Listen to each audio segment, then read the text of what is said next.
My girlfriend demanded give me half your Bitcoin. We're partners, aren't we? I replied naturally. Then I sent her a wallet with $1 sent in it and a link to a crypto basics course.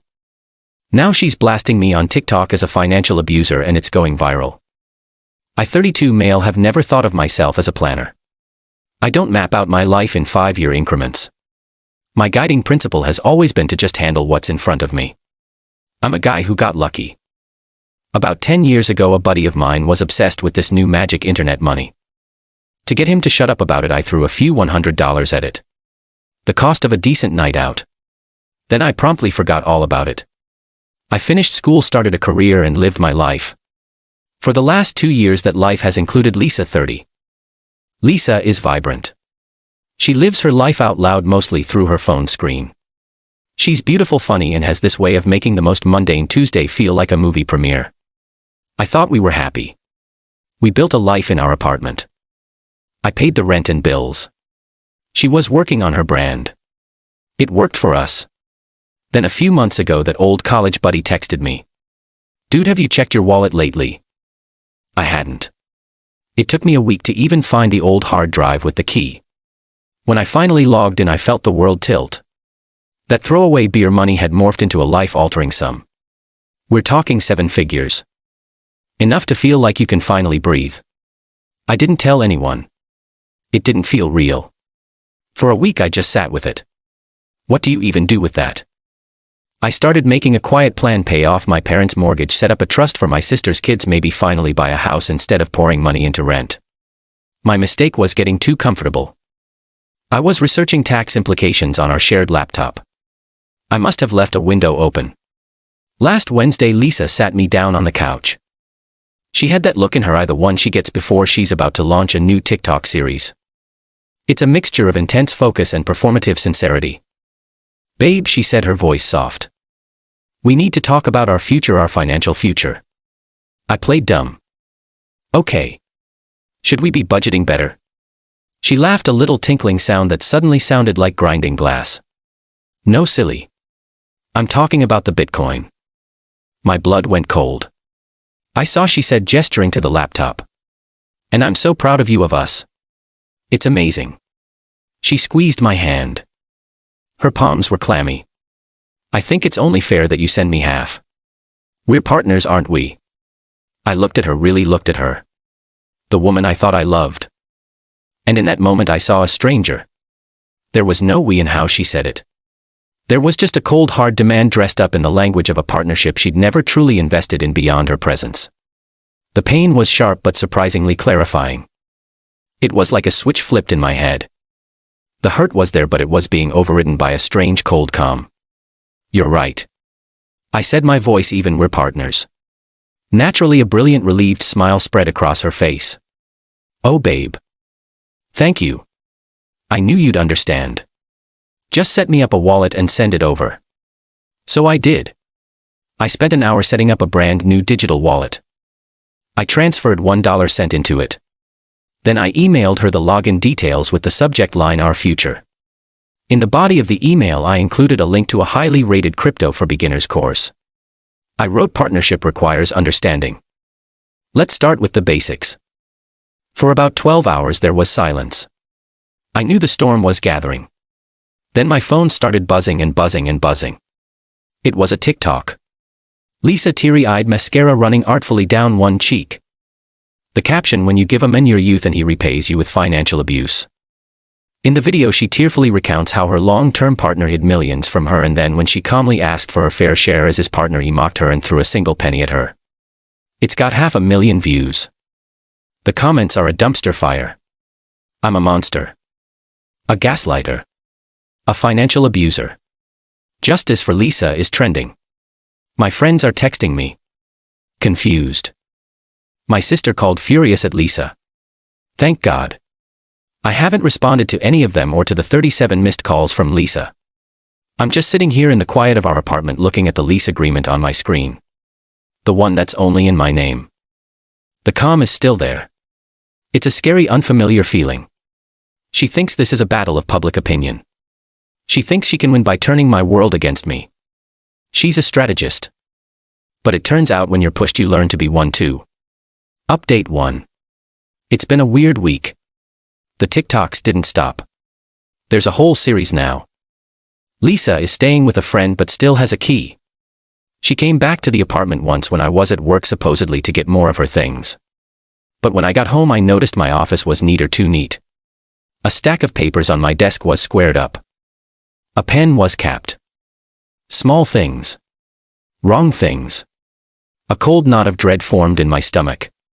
She wasn't just grabbing clothes. She was looking for something. The public shaming campaign has fractured my social circle. Lisa, of course, has been working the phones crying to our mutual friends, framing this as a simple misunderstanding she's desperate to fix. Then came the escalation. On Friday I got the call from Daniel, our mutual friend and a paralegal who always carried himself with this smug "I know the rules better than you" energy.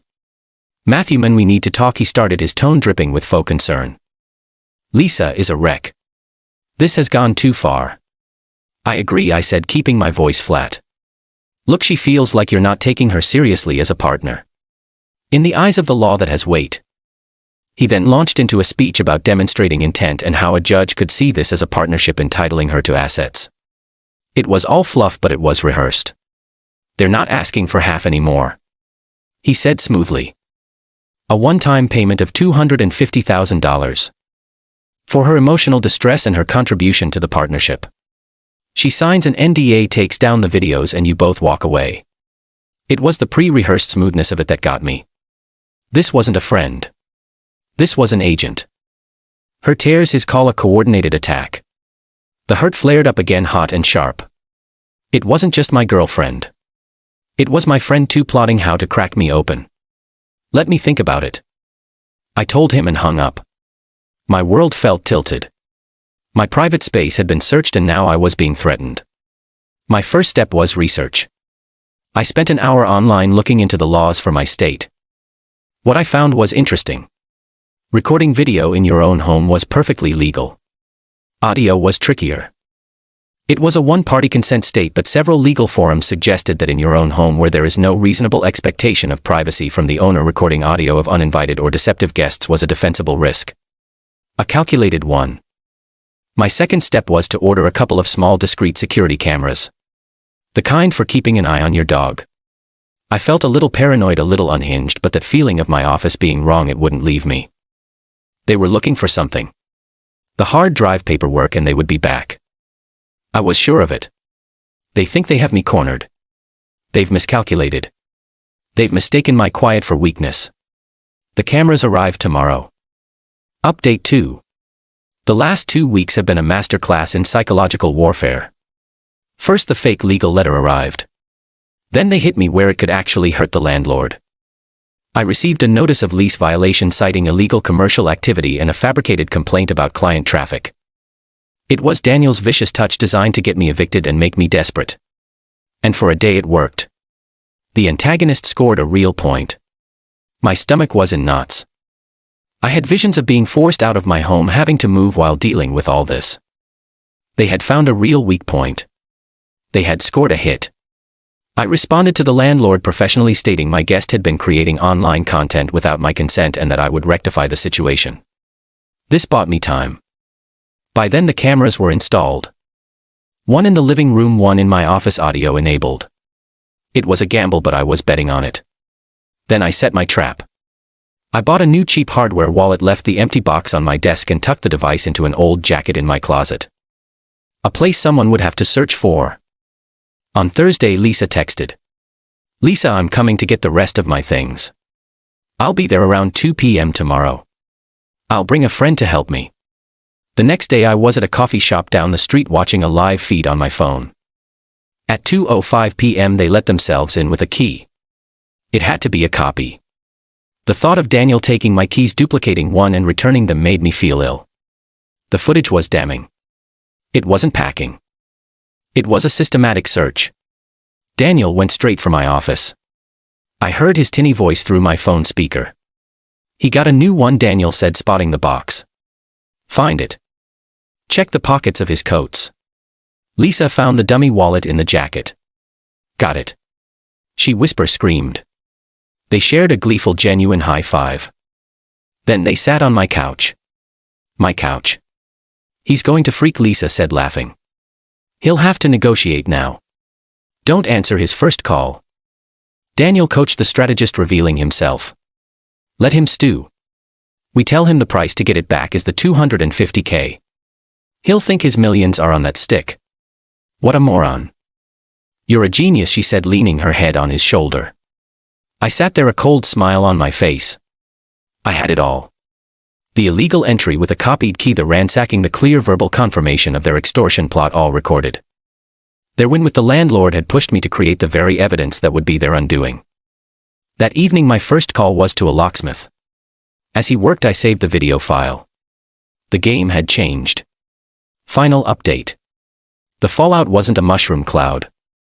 It was a series of controlled bureaucratic demolitions. My rage had cooled into something crystalline and precise. Phase 1. The bureaucratic takedown. The morning after their heist, I requested an urgent meeting with my building manager. In person, I presented my case, the initial violation notice, my suspicion it was malicious, and the video of the break-in and conspiracy to extort. The manager was horrified. While not as instant as a phone call, the result was definitive. Within 48 hours, a formal notice to cure or quit was delivered to Lisa at her friend's address, giving her a legal deadline to remove all her possessions. Her access to the property was officially terminated. Next, the email to Daniel's boss, the senior partner at his firm. Subject: a professional concern. Dear Mr. Henderson, I am writing regarding a serious ethical breach by your paralegal Daniel, last name, who has been advising my ex-partner in an attempt to extort money from me. This video of him using a copied key to enter my home and plot this extortion may be of interest to you. I trust you take your firm's reputation for integrity seriously. Regards, Matthew. There was no instant firing. That's not how the real world works. But I heard through a stunned mutual friend that Daniel was called into a meeting with HR, was shown a printout of my email, and was immediately suspended without pay pending an internal investigation. A week later, the same friend told me Daniel had been quietly terminated for gross misconduct. Checkmate. Phase 2: the social implosion. Lisa started texting me frantically after the landlord's notice arrived. Lisa, death. Daniel was suspended. What did you do? And finally, Lisa, Matthew, I have your crypto wallet. Don't be stupid. I didn't reply.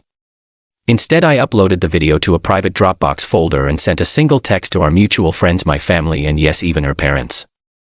I know you've all heard Lisa's version of our breakup. I feel you deserve to see the truth. I'm sorry to involve you, but I felt you needed the context. The password is partnership.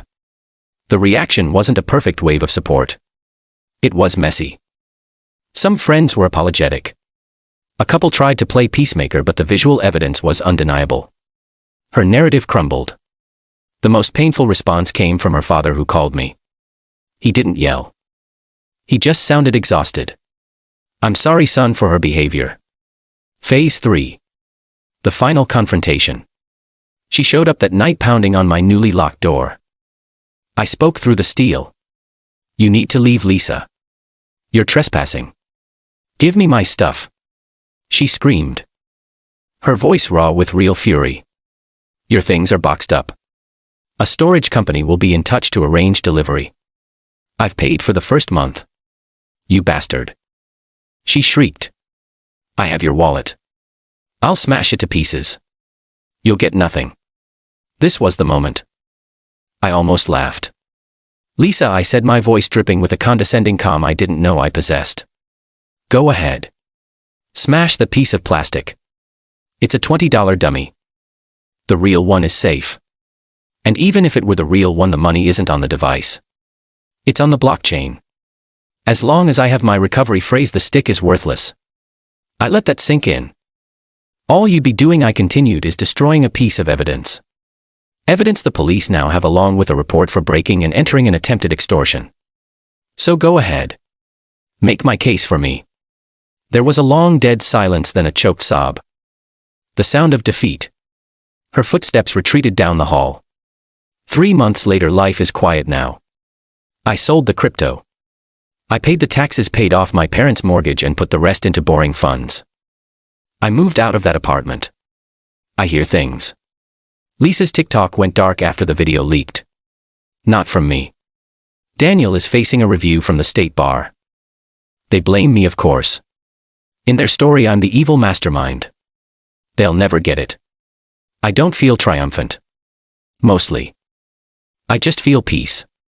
The betrayal left a scar, but it also taught me something about myself. I never thought of myself as a planner, but you learn what you're capable of when you're pushed into a corner. You learn how to handle what's in front of you one methodical step at a time.